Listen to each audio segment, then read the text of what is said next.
Good morning mga ka-Mayward! Ito na yung morning update natin para ngayong umaga. Sir M.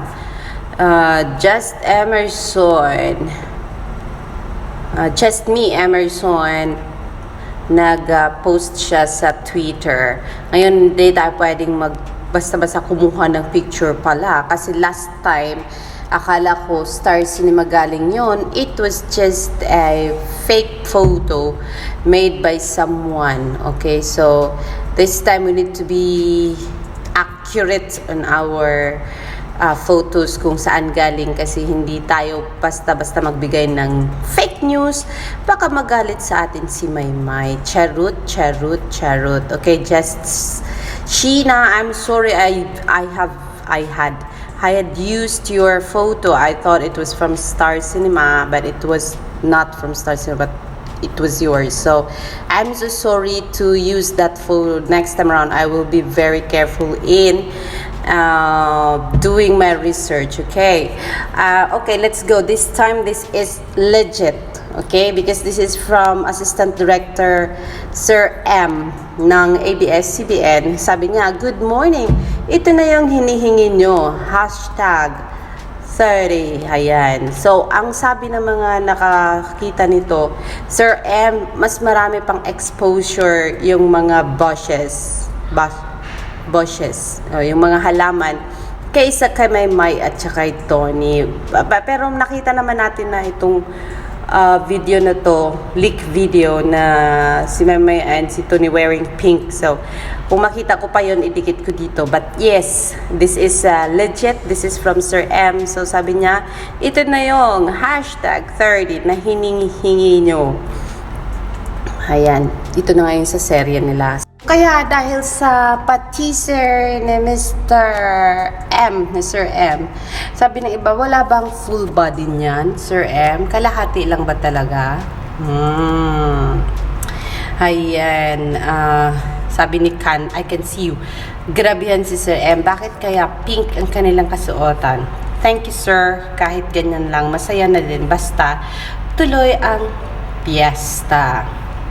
Mets! Ay, grabe kasi, huwag ganyan. Talagang hindi man lang kinalahati. Parang tuwang-tuwa pa ang mga halaman sa exposure. Ayun, yun ang sinabi ko, na parang mas na-expose pa yung halaman kaysa kay Maymay and kay Tony. So, yan lang ang ating update about post ni Sir M. Maraming salamat, Sir M, sa pag-update mo sa amin about project ni Maymay and ni Tony. Ayun. At kanina lang, syempre, nangyari yung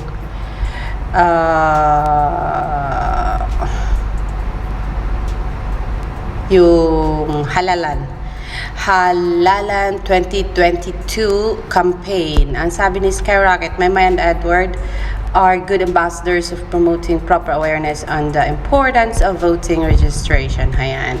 Kasi kasama dito si Edward Barber.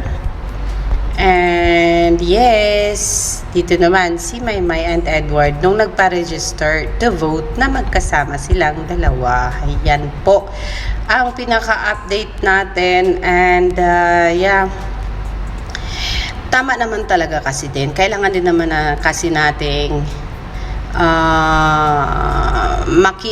maki-aware. What is that?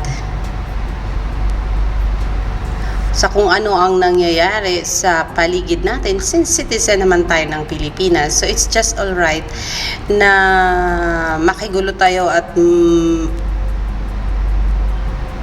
update natin ang sarili natin sa kung ano ang mga nangyayari sa paligid. Mamaya-maya, may nangyayari na pala, wala pa tayong alam. Kaya dapat, tama lang yan na kung ano ang trend, alam natin.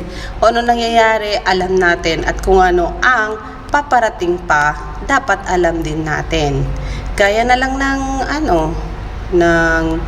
for example, yung COVID. Kung wala tayong alam paano i-safeguard ang sarili natin, di malamang prone tayo na magkakasakit ng COVID. So, dapat alam natin ang mga ways how to safeguard ourselves and our family against the virus. Kaya it's the same thing doon sa power to vote na sinasabi. Kasi ang sabi, wala kang karapatan na magreklamo kung hindi ka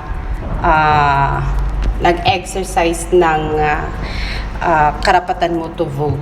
Kasi reklamo ka lang ng reklamo, hindi ka man bumuboto. So, kung may ibinoto ka, yun na ang panahon na magreklamo ka kung anong ginawa at anong ginagawa ng ibinoboto mo, ng taong inilagay. Hellcat.